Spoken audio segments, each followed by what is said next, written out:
Welcome to Luca is a Billionaire, where the only thing I invest in is your answers. You start by confirming the hot spot and lifting the finish, not sanding through wood. Lightly wet a cotton pad with mineral spirits and rub a hidden edge. This tells you if the finish softens.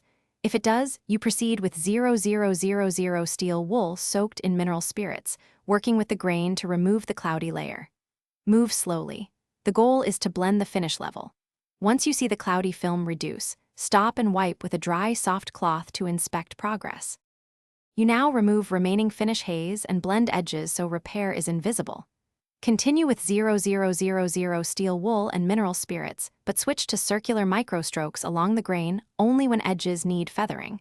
Otherwise, use straight grain strokes. Frequently wipe with a clean lint-free cloth to see true progress.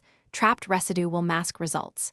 If you hit bare wood, stop and feather the surrounding finish gently.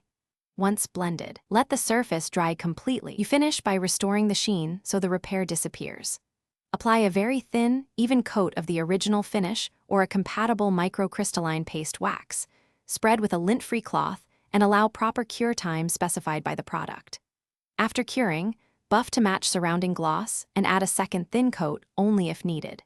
If you notice blotchiness, re-wet the feathered edge with mineral spirits and very lightly reblend with 0000 steel wool. Then repeat finishing steps. Thanks for watching and please subscribe. It's the best investment you'll ever make.